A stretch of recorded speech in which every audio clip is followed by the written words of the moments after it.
नमस्कार दोस्तों। कर्ण से इस तरह बचाया अर्जुन को, वरना मारा जाता। महाभारत के युद्ध में कर्ण और अश्वत्थामा दो ऐसे महाशक्तिशाली योद्धा थे। यदि इन दोनों के साथ छल न किया गया होता तो महाभारत का युद्ध कौरव कभी का जीत चुके होते। कहते कि यदि अश्वत्थामा को पहले ही दिन से सेनापति बना दिया जाता तो 3 दिन में युद्ध समाप्त हो जाता। लेकिन अश्वत्थामा को जब युद्ध लगभग हार चुके थे तब सेनापति बनाया गया और उन्होंने तबाही मचा दी। इसी तरह यदि कर्ण के साथ छल नहीं किया गया होता तो भी युद्ध का रुख कुछ और होता। भगवान श्री कृष्ण और अर्जुन के पिता देवराज इंद्र भली भांति जानते थे कि जब तक कर्ण के पास उनका कवच और कुंडल है तब तक उसे कोई नहीं मार सकता।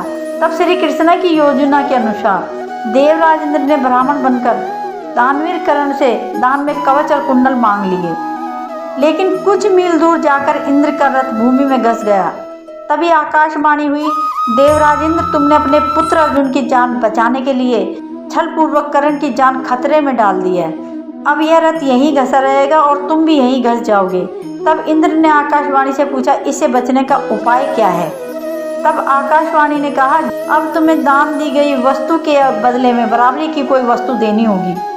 तब इंद्र फिर से कर्ण के पास गए और उन्होंने कवच और कुंडल वापस देने को कहा, लेकिन कर्ण ने लेने से इनकार कर दिया। तब इंद्र ने उन्हें अपना अमोघ अस्त्र देकर कहा कि यह तुम जिस पर भी चलाओगे वह मृत्यु को प्राप्त होगा, लेकिन तुम इसका इस्तेमाल एक ही बार कर पाओगे। अमोघ अस्त्र का उपयोग जब घटोत्कच कौरव की सेना को कुचलना शुरू किया तो दुर्योधन घबरा गया और ऐसे में उसे समझ नहीं आ रहा था कि क्या करे।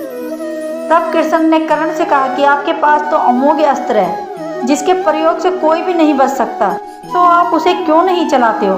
कर्ण कहने लगा कि यह अस्त्र तो मैंने अर्जुन के लिए बचा कर रखा है। तब श्री कृष्ण कहते हैं कि अर्जुन को तो तुम तब चलाओगे जब एक कौरव सेना बचेगी और यह दुर्योधन बचेगा। सभी घटोत्कच के हाथों मारे जाएंगे, फिर इस अस्त्र के चलाने का क्या फायदा? दुर्योधन को यह बात समझ में आ जाती है और वह कर्ण से अमोघ अस्त्र चलाने की जिद करता है। कर्ण दुर्योधन को समझाता है कि तुम घबराओ नहीं, यह कृष्ण की कोई चाल है। लेकिन दुर्योधन कर्ण की एक भी नहीं सुनता और कर्ण मजबूरन वह अमोघ अस्त्र घटोत्कच के ऊपर चला देता है। इस तरह भगवान श्री कृष्ण अर्जुन को बचा लेते हैं। कर्ण फिर भी था शक्तिशाली और तब लिया कठिन 3 निर्णय। असह्य कर्ण के कवच कुंडल उतर जाने के बाद, अमोघ अस्त्र नहीं होने के बावजूद कर्ण में अपार शक्तियां थी। युद्ध के 17वें दिन शल्य को कर्ण का सारथी बनाया गया। इस दिन कर्ण भीम और युधिष्ठिर को हराकर कुंती को दिए हुए वचन को याद कर उनके प्राण बचा लेते हैं। बाद में वह अर्जुन से युद्ध करने लग जाता है। कर्ण तथा अर्जुन के माध्यम भयंकर युद्ध होता है। तभी अचानक कर्ण के रथ का पहिया भूमि में घस जाता है। इसी मौके का लाभ उठाने के लिए श्री कृष्ण अर्जुन से तीर चलाने को कहते हैं। बड़े ही बेमन से अर्जुन असहाय अवस्था में कर्ण का वध कर देता है।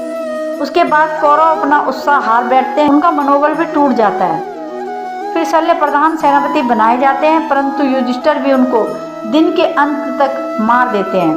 हनुमान जी की कृपा से बचे हुए अर्जुन को कुरुक्षेत्र के युद्ध में श्री कृष्ण ने रथ से अर्जुन को उतरने के लिए कहा। उसके बाद कृष्ण रथ से उतरे। कृष्ण जी ने हनुमान जी का धन्यवाद किया कि उन्होंने उनकी रक्षा की है। लेकिन जैसे ही हनुमान जी अर्जुन के रथ से उतर कर गए वैसे ही रथ में आग लग गई। यह देखकर अर्जुन हैरान रह गए। कृष्ण ने बाद में बताया कि कैसे हनुमान जी ने कर्ण के दिव्य अस्त्रों से हमारी रक्षा की है। यदि हनुमान जी रथ पर विराजमान नहीं होते तो तुम और मैं कर्ण के बाण से इस रथ सहित कभी के आसमान में उड़ गए होते।